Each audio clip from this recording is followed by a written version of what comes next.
My feet were tired, my tongue was tied, and I had no clues, no tails, no trails, no Leon.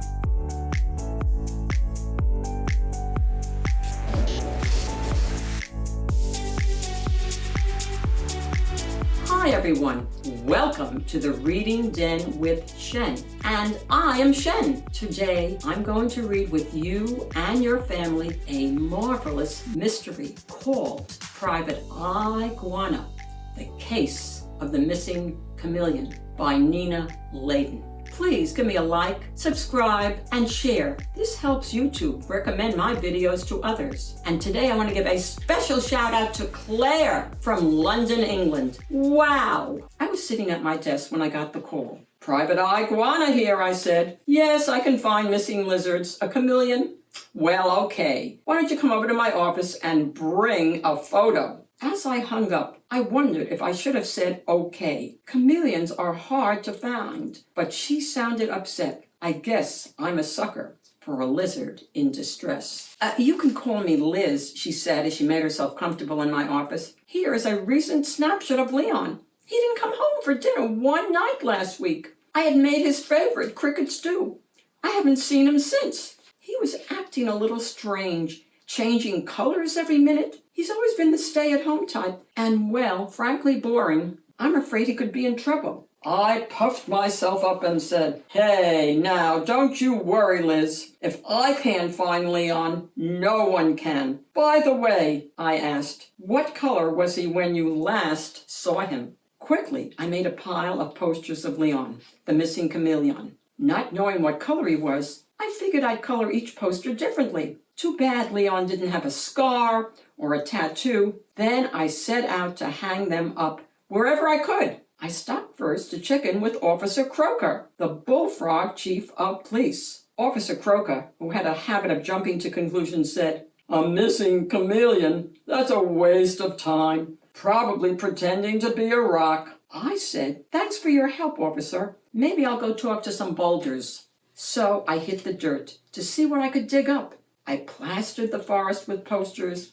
I went over fields, under rocks, and up trees. I talked to turtles, lizards, snakes, frogs, toads, and a couple of skinks. It was getting dark. My feet were tired. My tongue was tied. And I had no clues, no tails, no trails, no Leon. Maybe this chameleon had really disappeared for good. But maybe I just wasn't looking in the right places. I decided to head home and start again in the morning. On the way, I saw a firefly-like glow in the distance by the swamp. I had forgotten all about the lizard lounge. It was a kind of a slimy place where only the most cold-blooded reptiles hung out. My head was telling me not to go there, but my stomach said, Boy, I sure could go for some of those greasy fried grasshoppers and a tall gold drink. So I put my stomach in charge and followed it. The lizard lounge was buzzing with activity. I scoped out the place, making sure not to ruffle any feathers or step on any tails. I made my way to the back and sat at a table where I could keep an eye on things. The menu was my first order of business. I noticed that the special this week was cricket stew. It's probably just a coincidence, I thought to myself.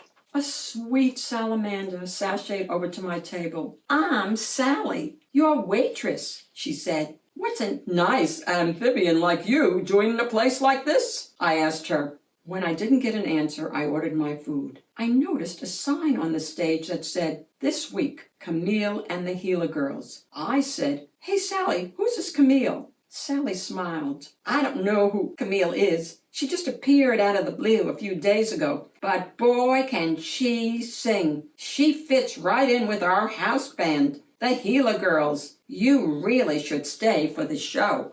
I had nothing better to do, and the fried grasshoppers were pretty tasty, so I decided to stay. Soon the place got dark. Everyone stopped what they were doing. All eyes were on the stage. The Gila girls took their places. Then a spotlight came on. The curtain rustled, and out slithered the most unusual chameleon I'd ever seen. Something about her was familiar. It was like I'd seen her face someplace before. I tried to remember, but then she started to sing, and my mind went blank. I was hypnotized. When the show was over, Camille bowed and disappeared behind the curtain. I clapped and whistled as loud as I could. There was no doubt I had just seen a star. I had to get an autograph. Maybe it was instinct, but maybe I was crazy. But here I was, sneaking around backstage at the Lizard Lounge, looking for her dressing room door. I was so nervous. I was shaking.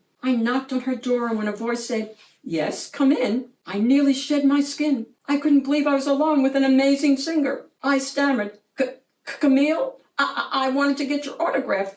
Could you sign this?" And I pulled out the first thing I could find from my pocket and handed it to her. Camille looked shocked. She said, "How did you know?" What did I know, I wondered. I was totally confused. Then I put two and two together. I knew there was something familiar about Camille. By mistake, I had handed her the photo of Leon to sign. And then I realized that Camille was Leon, the missing chameleon. I had hit the jackpot. "You know Liz is looking for you," I said. "She's very upset. She misses you." Leon took off his wig and sighed. "I miss her too, but I was worried Liz thought I was too boring. I thought she might leave me for someone more exciting.